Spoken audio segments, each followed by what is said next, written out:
Welcome to the Newsmaker.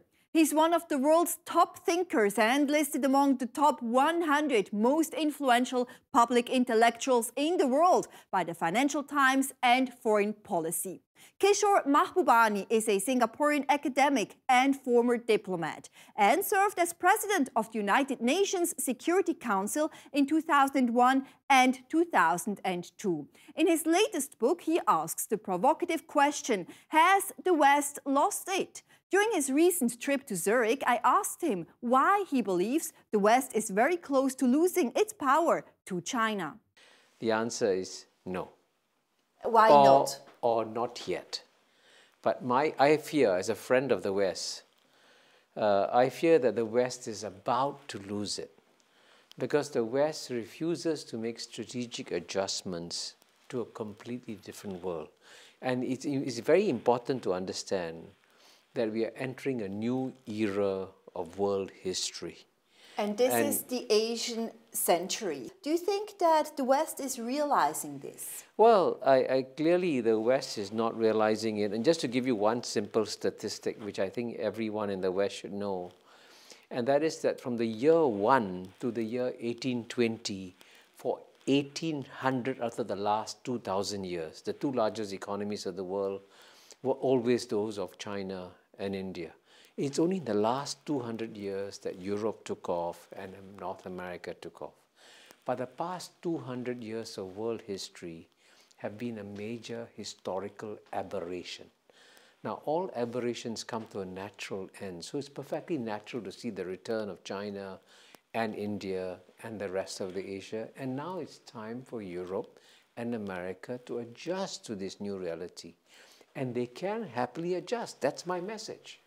They can happily adjust, but do you think that this is going to be smooth sailing, or do you expect more conflicts, especially when it comes to trade in the future? Well, I think, I suspect that even though I speak about the West in the book, it will be easier for Europe to adjust because Europe has psychologically adjusted to the fact that it can no longer run the world.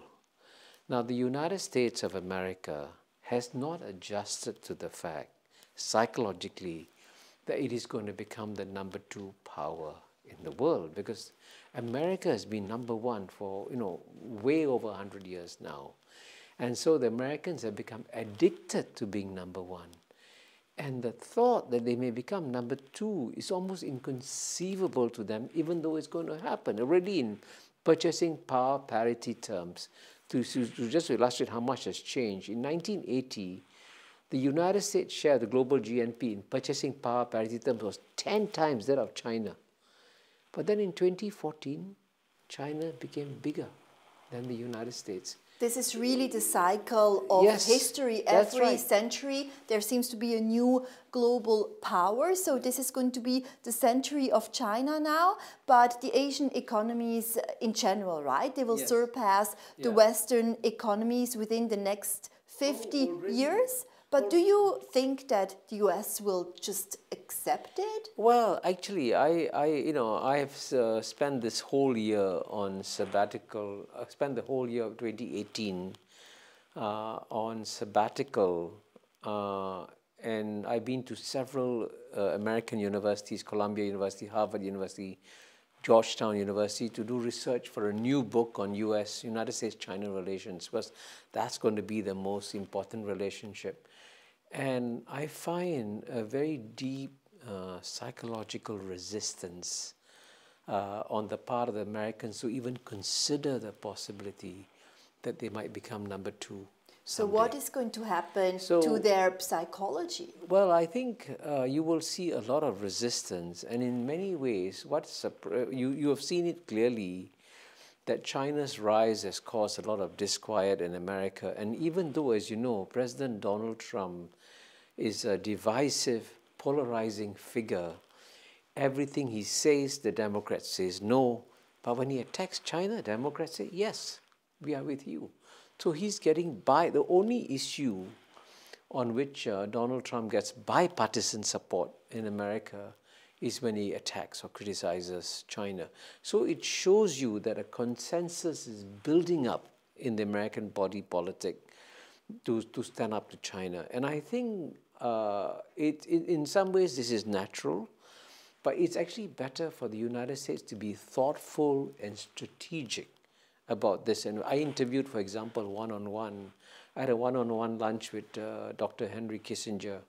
He's the man who opened up China for America. And I think he also agrees that it's important for the United States to take a long-term strategic view when dealing with China, because the Chinese, as you know better than I do, always take a long-term strategic view of these matters. And stability is very important for the Chinese, long-term thinking, long-term prosperity for the Chinese people, but hopefully also for the world. Now, how should the US and the West in general reposition themselves over the next couple of decades when it comes to a world dominated by China? Well, in my book, Has the West Lost It?, I actually quote from a brilliant speech that the former American President Bill Clinton gave in Yale in 2003.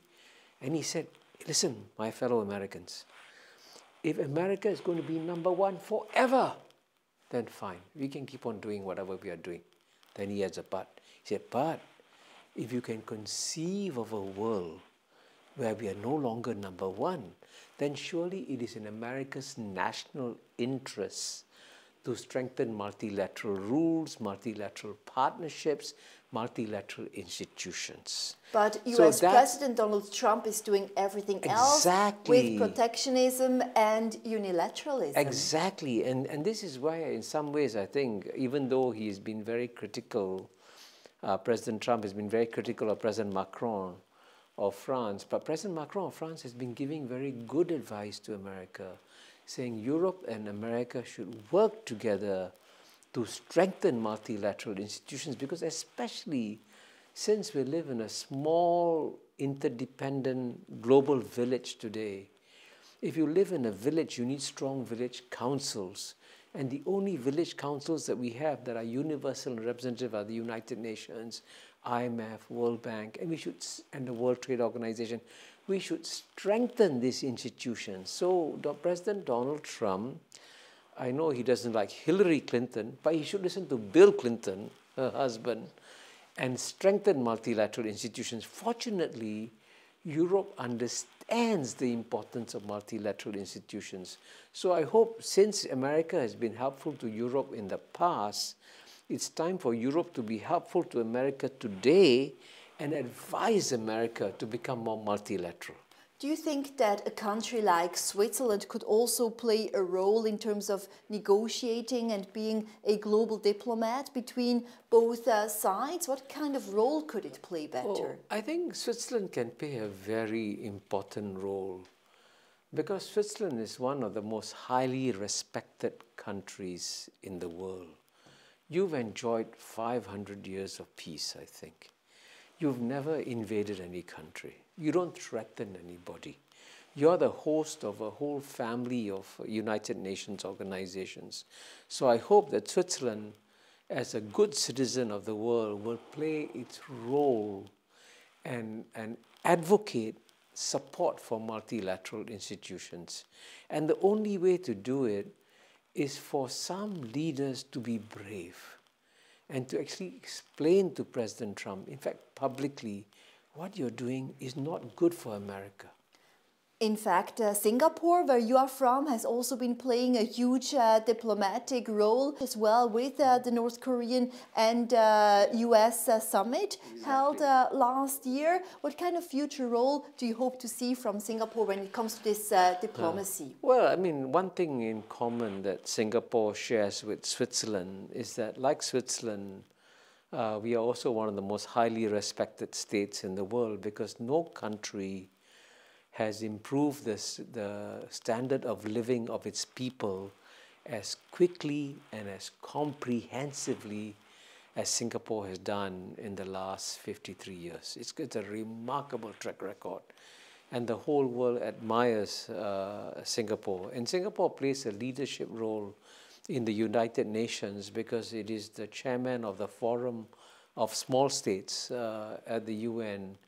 And in that capacity, we are always advising the big states that you must strengthen and respect multilateral institutions and strengthen the WTO, strengthen the United Nations, and that's the way forward.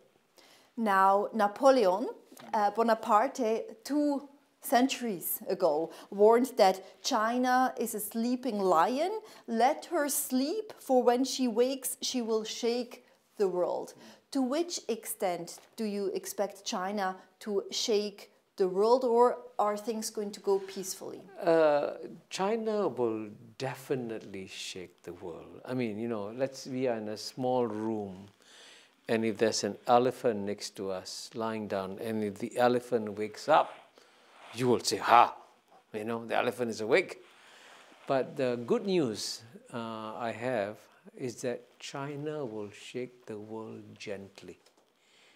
And the reason why China will shake the world gently is because the one thing the Chinese prize more than anything else after 3,000 years of history, they prefer to have order and stability. Because the one thing that Chinese fear the most is chaos. You know Chinese, the Chinese word luan, fear of chaos.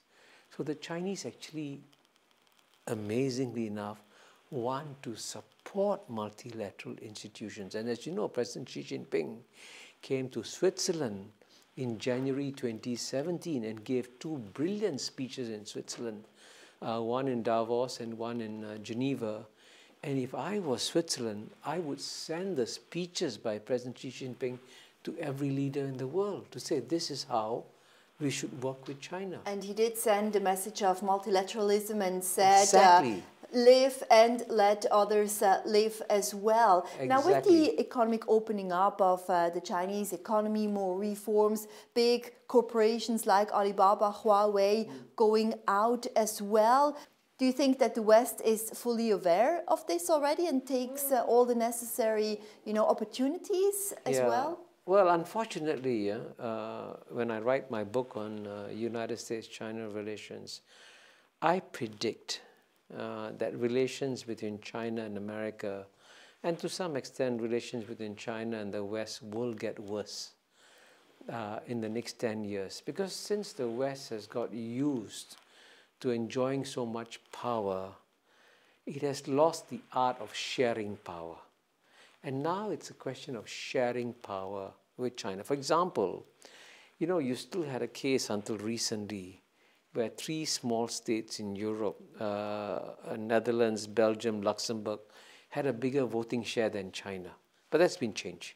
But clearly, as the Chinese economy becomes bigger, the voting share of China in the IMF must become bigger. And in fact, Christine Lagarde has said that under the rules of the IMF constitution, the IMF headquarters must be in the capital of the biggest economy in the world. Now, in nominal market terms, China is going to become the #1 economy in the world in nominal market terms. And so the Americans got to psychologically adjust to the International Monetary Fund moving from Washington, D.C. to Beijing. Now, that's something. Would you support that? Do you think that this would be a good idea to move the IMF headquarters to Beijing? Well, I think I would do it slowly. But if I was the Americans, I would start thinking about it now. The one thing that surprises me is that in my book, Has the West Lost It?, I say that one of the reasons why the rest of the world is doing so well is because the West has generously shared the gifts of Western civilization with the rest of the world, especially the gift of reasoning. Now, if you use reasoning, then you surely must understand that when power shifts, you have to make adjustments. But in America, it is impossible for any American politician to speak publicly about America becoming #2.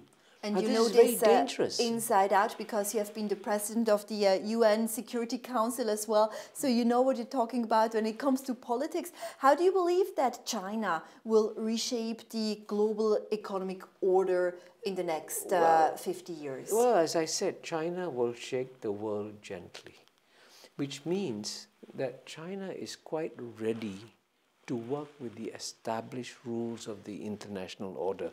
That was the big message that President Xi Jinping conveyed in Switzerland.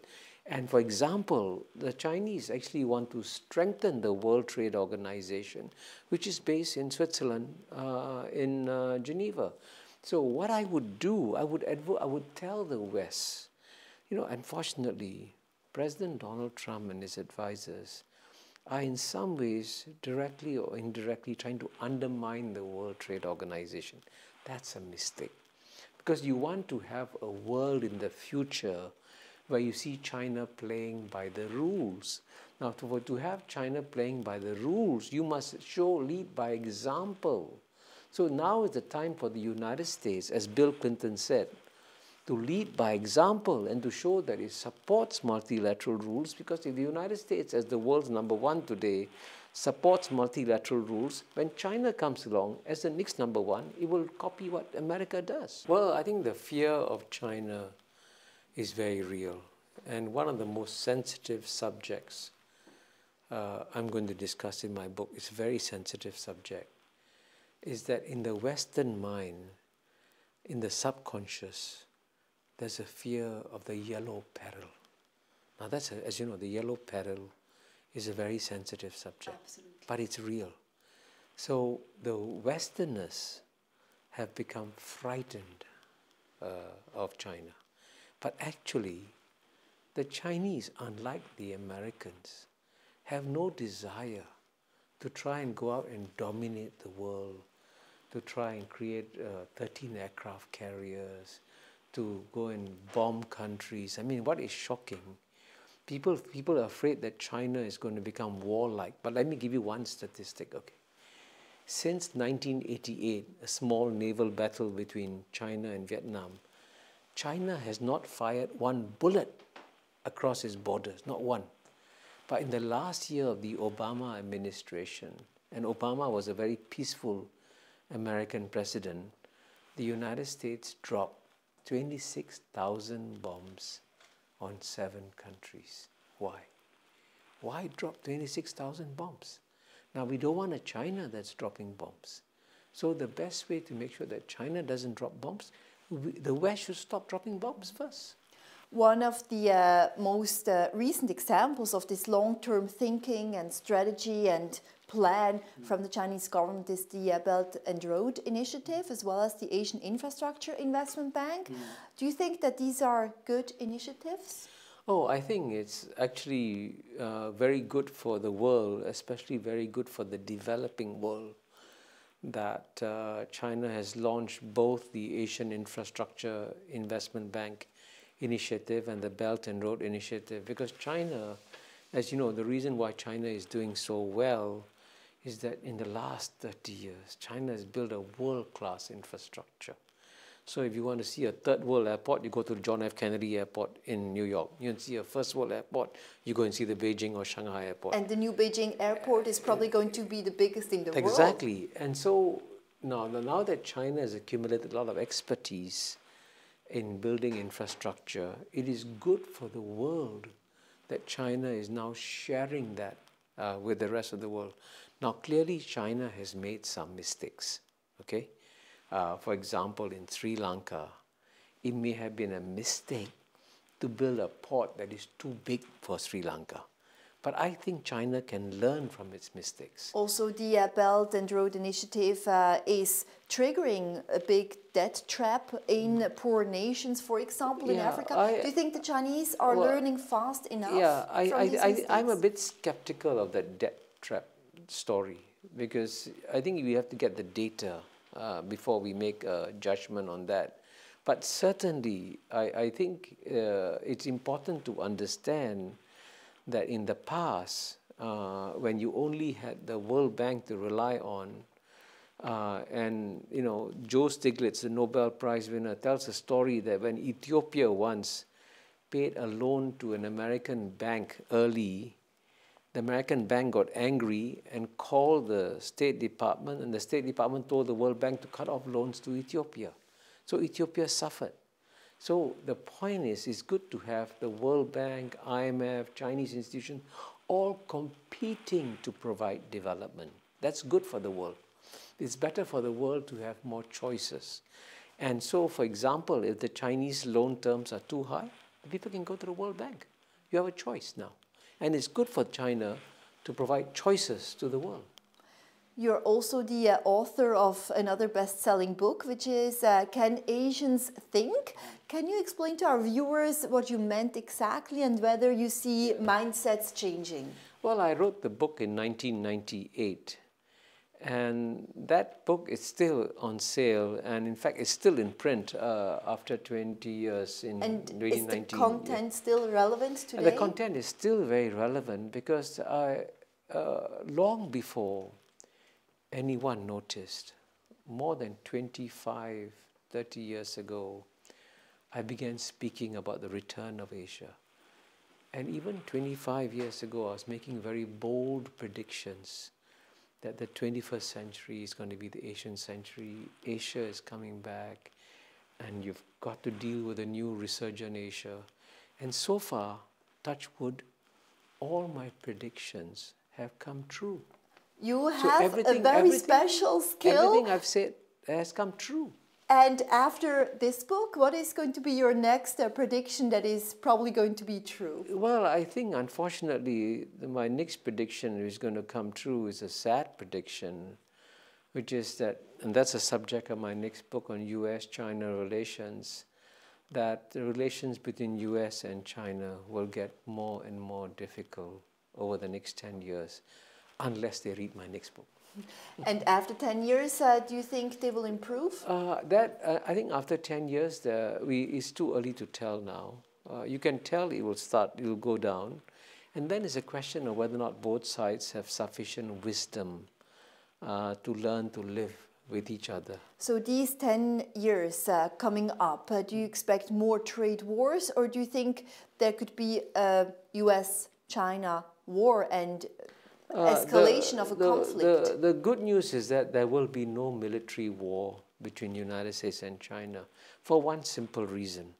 If two nuclear powers like United States and China go to war with each other, you don't have a winner and a loser, you have two losers. It will be the end of mankind. So there's no question of United States and China going to have a military war, but there'll be proxy wars, and there'll be pressure on small states especially. So small states like Switzerland and Singapore should therefore work together to say, hey, you can have your quarrels with each other, but please don't use small states in your battle with each other. Don't use small states as proxies. We have already seen, for example, Singapore's economy to slow down because of the US-China trade war. In the third quarter of this year, GDP has been slowing. Do you expect much further impact from the US-China trade war now? But overall, as you know, Singapore is still growing, has grown more than 3% in 2018. So that's a very good rate of growth for a country with a very high per capita GNP. Singapore, of course, is the most trade-dependent country in the whole world. Our total trade is 3.5 times the size of our GNP, 3.5 times. So clearly, we'll be affected if there's a trade war. And clearly, we are against any kind of trade war. But we alone cannot stop it. So that's why it's important for our friends in Europe to work together with the Asian countries to preserve the World Trade Organization. And the World Trade Organization is based in Switzerland. And therefore, the world also expects Switzerland to play a leading role in defending the World Trade Organization. To which extent do you think the future of the WTO is at stake? I think the World Trade Organization is facing now the most dangerous moment ever in its history. Do you think it will survive? I hope that it will survive. I'm reasonably confident it will survive, but it will only survive if the other stakeholders, especially the European Union, Japan, India, ASEAN, the Association of Southeast Asian Nations, all work together to protect the World Trade Organization, because multilateral institutions do not survive on their own. I was ambassador to the UN for over 10 years, so I know that you really have to continue to support them all the time if you want this multilateral institution to survive and do well. But given all the geopolitical tensions and differences between all of these blocs and countries, do you think they will be able to get their act together and work for the WTO and stand up for the organization? I think there will be a rocky road. Things will go up, things will go down, things will go up, things will go down. But fortunately, you know, as I always say, and it's a document in my book, Has the West Lost It? The last 30 years of human history have been the best years of human history ever. We have made more progress in the last 30 years than the previous 3,000 years in terms of eliminating global poverty, increasing the global middle class population, and so on and so forth. So we have done an incredible amount, and that's a result of the WTO. At the end of the Cold War in 1989, Francis Fukuyama wrote an essay, The End of History. After China, who will be the next superpower? Well, I think it was a big mistake for Francis Fukuyama to write the essay, The End of History, because as I document in my book, Has the West Lost It? That essay unfortunately did a lot of brain damage to the West. And it did a lot of brain damage to the West because he put the West to sleep in 1989 at precisely the time when China and India were waking up. And that was very unfortunate because when China and India were waking up and the return of China and India is unstoppable, then the West has got to make strategic adjustments. But the good news I have all the time is that the rest of the world wants to work with the West. So the West should learn, in a sense, instead of being somewhat arrogant as the essay was, The End of History, it should learn to be a bit humble in dealing with a different world. And if it learns to be humble, then the rest of the world will work with the West and we will actually have a happy future. At least with your books, Mr. Mahbubani, you can set the record straight. Thank you so much for your time. My pleasure. Thank you for having me on your show.